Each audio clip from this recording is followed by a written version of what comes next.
Hey folks, today we're going to make a simple chicken Cajun pasta using my favorite new spice called Cajun two-step. If you haven't checked out his YouTube channel or his Instagram page, do so, because this guy is absolutely hilarious and this spice is my new favorite. It's excellent. This is really just a simple dish, simple ingredients. You can use any Cajun type seasoning, blackening season that you want to, but this seems to have caught on in the retail stores, and I've tried a couple of their products. No endorsement here, nothing like that, but the product is exceptionally good. Glad to try it, glad to recommend it, because you won't be disappointed. But first off, we are just going to chop up some of these onions, just some nice little slices here. This may not be the best way to do it, but it is the way I do it, and it works quite well. It's not quite a julienne, but pretty close. And that little hand sticking out right there, that is my little helper, Action Jackson. He likes to help me cook. When I say Dad feeds the fam, that is my son. He is getting dinner cooked for him, and he loves to work in the kitchen with me. So just trying to make sure he doesn't cut his fingers off here. Got to start him young. Next, we're just going to go ahead and cut up our chicken, cut into some chunks. I like to buy chicken breast in the large family packs. They're bigger than what a family. They hold about, I don't know what, 8 or 10 chicken breasts for those really big packs, and freeze the rest of them, so you always have chicken breast on hand. First thing I do after thawing it is go ahead and trim off that extra fat, any extra cartilage. They just don't seem to butcher these really well. I bought this at Walmart. Yeah, sorry about that. Yep, there goes my assistant taking some butter out. Anyway, I just trim up anything that doesn't look great, and then I like to, God, I don't know the name for that. It's not to butterflying it, because I am cutting it all the way through, but cut it straight down the middle horizontally, then cut it into some strips. Basically, I just want it into bite-sized cubes. Nothing complicated here. Just trim off all the unruly stuff that you just don't want to eat, and cut it in the cubes, and you'll be just fine.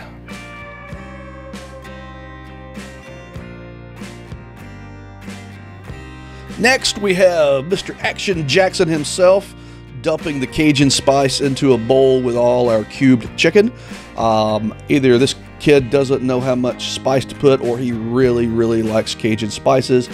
Either way, let him stir that up. I should do a series on cooking with kids. I think that'd go over well, but just pour in as much spice as you want. You know, a quarter cup would not be too much of this stuff. It's not real hot. They do have one called Fire. I haven't tried that yet, but not that hot, and it's just got a ton of flavor. Next, we're going to get my horribly maintained cast iron skillet going. Literally throw in some butter here. I cut the butter up, and Jackson literally likes to throw it in. We're going to be cooking with butter and a little bit of olive oil that makes such a nice cooking oil to saute in. I like to melt the butter on medium heat before you really turn the heat up to a sauteing medium-high temperature. Now go ahead and turn your pan up to medium-high, and if I was doing this properly, I would let all those bubbles boil out. That's just the water of the butter boiling out, but you still get so much flavor in here. We're not cooking with high heat, so you don't have to clarify the butter. That's what clarifying butter is, boiling all the water out of it. But olive oil and butter just works really well. Lots of flavor, not high heat, but it is delicious. Now go ahead and cook that for about 5 minutes and throw in your onions.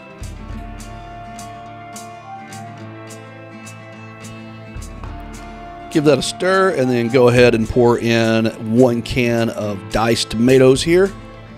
You know, just a thought, you could probably use those Rotel tomatoes and chilies. That would probably work out really well for this dish as well. And we also want to add 1 cup of chicken stock. So measure that out, pour it in, and just give it a good stir. I'm sorry, actually 2 cups of chicken broth.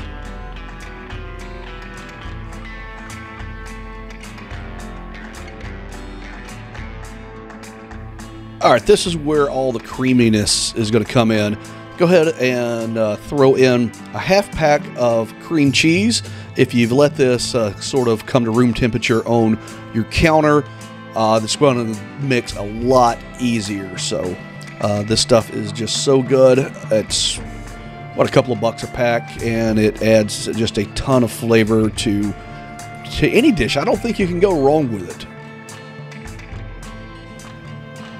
Yeah, bring that to a boil, get it mixed up really nice and well. You can boil it, simmer it on slow until it really mixes up well. Now we're going to add our pasta, as I just did. I put in about a half box of ziti. You can use any pasta you want here. I can never measure pasta right, so if you want the whole box, throw in the whole box. If you just want a little bit, throw in a little bit. Can't go wrong with this.